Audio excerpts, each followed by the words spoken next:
रत्न के बाद दूसरा नागरिक पुरस्कार है पद्म श्री अवार्ड, जिसमें 119 अभी 2020 और 21 में दिए गए, 7 पद्म विभूषण, 10 पद्म भूषण और 102 पद्म श्री। इसमें आपको कुछ नाम बताऊं तो इसमें पूर्व लोकसभा अध्यक्ष सुमित्रा महाजन और पीएम के पूर्व प्रधान सचिव नृपेंद्र मिश्रा और इसी तरह पूर्व केंद्रीय मंत्री रामविलास पासवान, इनको मरणोपरांत दिया गया था। धर्मगुरु कबले सादिक, ये इनको भी मरणोपरांत दिया गया। और ये जो पुरस्कार है ये जो दिया जाता है इसमें कला, शिक्षा, उद्योग, साहित्य, विज्ञान, खेल, चिकित्सा और समाज सेवा, इस तरह से सार्वजनिक जीवन में भी कोई देश के हित में, समाज के हित में कोई काम करता है तो उसको पद्मश्री अवार्ड के लिए नामित किया जाता है। पहले अगर 2014 से पहले की बात करें और वो आप सूची अगर उठा के देखोगे तो उसमें साहित्य में किन लोगों को दिया गया,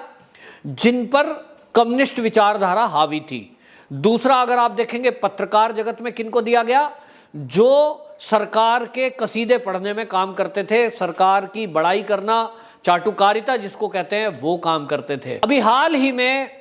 मोदी सरकार के द्वारा एक नाम ऐसा सामने आया है जिसने पूरी दुनिया को चौंकाया है और ये हैं 125 साल के दुनिया के सबसे ज्यादा उम्र के स्वामी शिवानंद। ये स्वामी शिवानंद आपको बता दें, इनकी जन्म तिथि जो है 8 अगस्त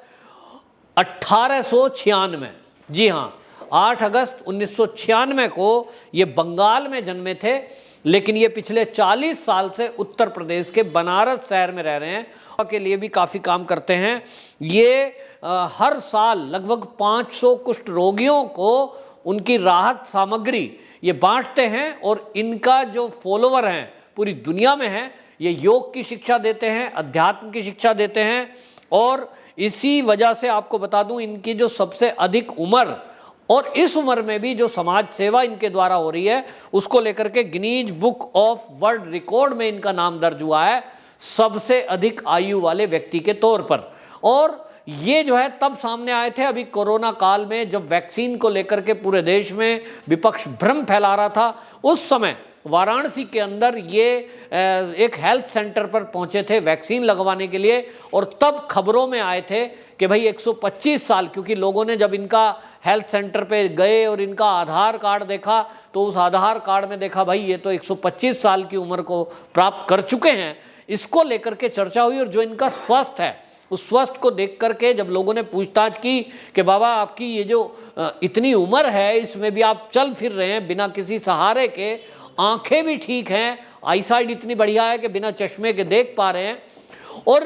इस तरह का समाज सेवा तो ये कैसे कर पाते हो। तो इन्होंने बताया कि मैं नित्य प्रति सुबह 3 बजे उठता हूं और 3 बजे अपनी नित्य क्रिया करने के बाद नियमित रूप से 1 घंटे योग व्यायाम करते हैं, उसके बाद ध्यान साधना करते हैं, उबला हुआ भोजन खाते हैं, गाय का दूध पीते हैं और इन्होंने बताया पूर्ण रूप से शाकाहारी हैं और शाकाहार में इनकी उबली हुई सब्जियां, फल और गाय का दूध, ये इनके जीवन में इनका एक एनर्जी का स्रोत इन्होंने बताया। और नित्य प्रति योग क्रिया करने से इनका शरीर दुरुस्त बना हुआ है और इसलिए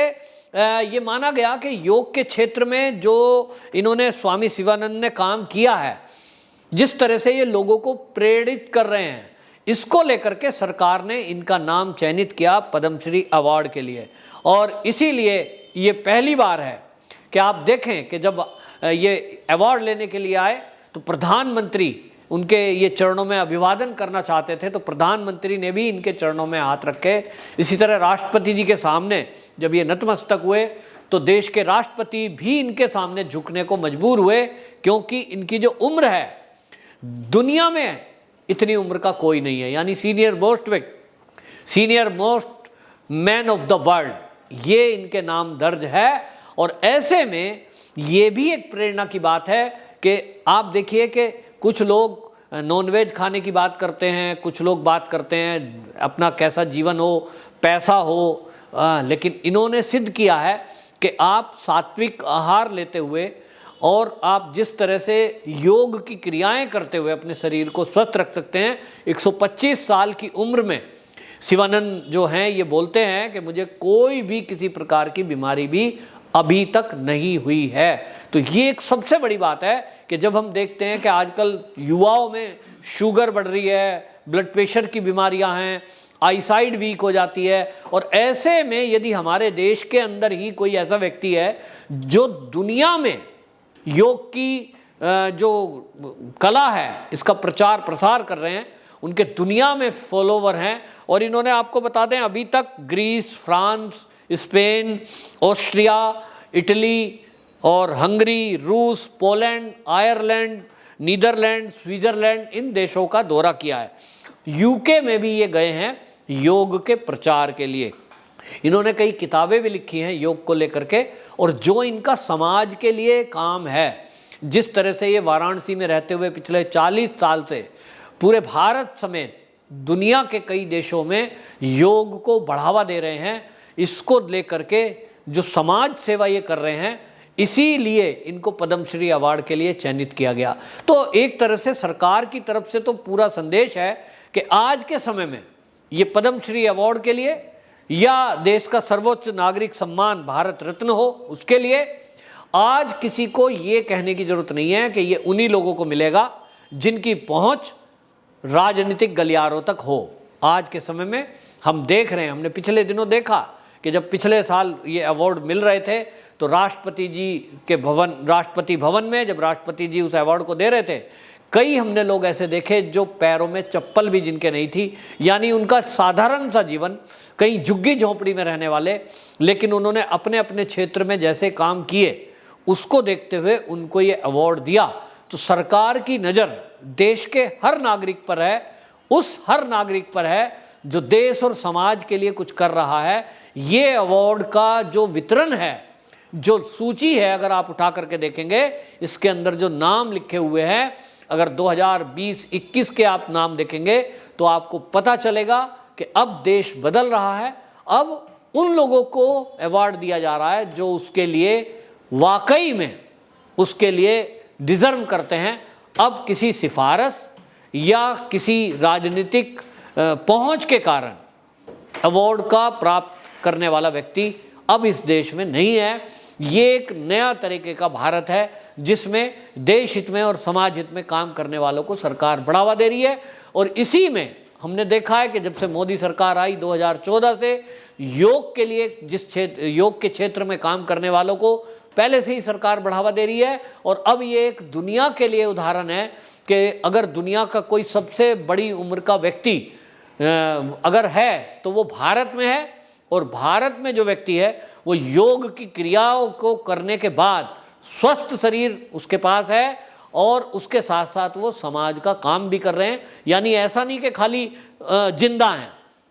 वो जिंदा भी हैं, दूसरों को इस जीवन जीने की कला को बता रहे हैं और समाज का काम भी कर रहे हैं, समाज कल्याण के क्षेत्र में भी काम कर रहे हैं। इसीलिए सरकार ने उनको इस अवार्ड के लिए चुना। और जिस तरह की ये चयनित समिति है, इसके बारे में अभी से पहले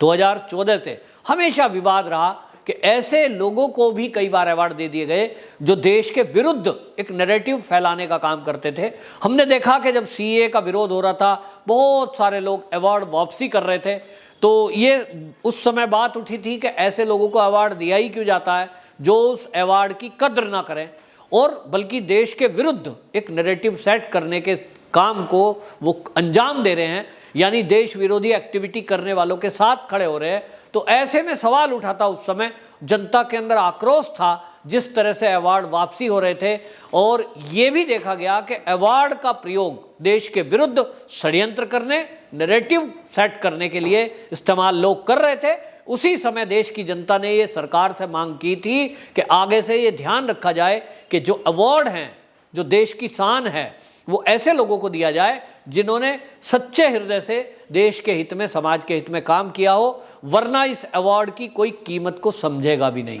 तो ये सरकार ने लोगों की भावना और काम करने वाले देश और समाज हित के लोगों की जो कद्र है वो अब करना शुरू की है, जिसकी सराहना पूरी दुनिया में हो रही है। वंदे मातरम।